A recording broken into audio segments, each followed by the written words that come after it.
Subscribe now. EU debates. Been expecting a hard situation on the energy markets, and we have been preparing for it.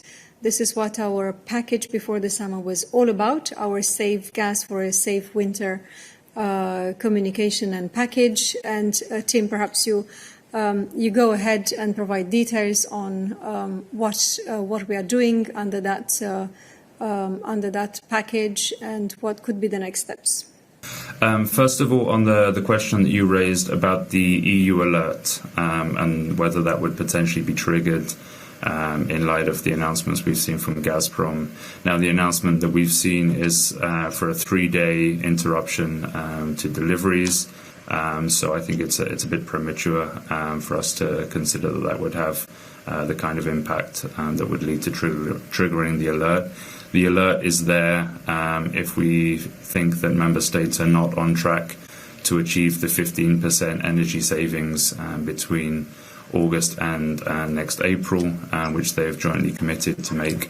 So, a 3-day interruption at this stage doesn't look like something that would require us to make that trigger. But of course, we follow the situation very closely with all of our member states and continue to keep a close eye on what the flows are. Now, coming to the question of energy prices, this is something which the Commission has been working on for around a year now, facing the consequences of a global energy market supply squeeze, which started on the back of the COVID recovery and, of course, has been exacerbated, as you know, by Russia's invasion of Ukraine last winter.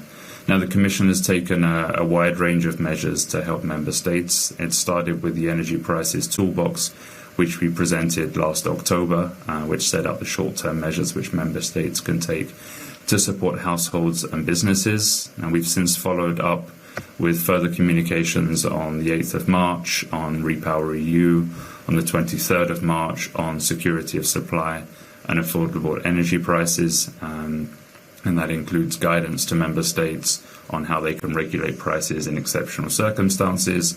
We've also set out for member states what they can do in terms of redistributing revenue from high energy sector profits and emissions trading to help most vulnerable consumers. And we continue to closely follow the situation on the energy markets.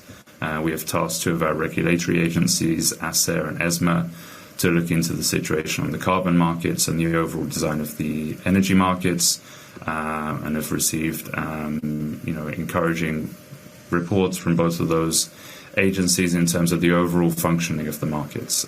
So the system that we have in place. But at the same time, we are looking at the long-term design of the energy markets, and that's something which the President and Commissioner Simpson have spoken about on several occasions. You may be aware that we are planning to launch an inception impact assessment and a public consultation later in the autumn. Again, this is looking at the long-term design of the electricity market. Just the final point that you mentioned with those comments from the Belgian Prime Minister. Now, we don't comment on comments, but just wanted to draw your attention to what we've said in terms of the outlook for the energy markets. Now, the Commission has said in our various communications, which I've just referred to, that we expect prices to remain high for the rest of this year and potentially through to the winter of 2024-2025. Now, the prices can be stabilized with some of the measures that we're putting in place. We reduce the uncertainty in the market as we find alternative supplies, as we improve energy efficiency measures, and as we also boost the rollout of renewables. So the Commission is doing a lot of things to try and stabilize the market in the medium to long term. And we've given very clear guidance and advice to the member states on measures that can be taken in the shorter term to ease the pressure both on households, individual households, and businesses which are affected by the current situation. Thank you, Tim.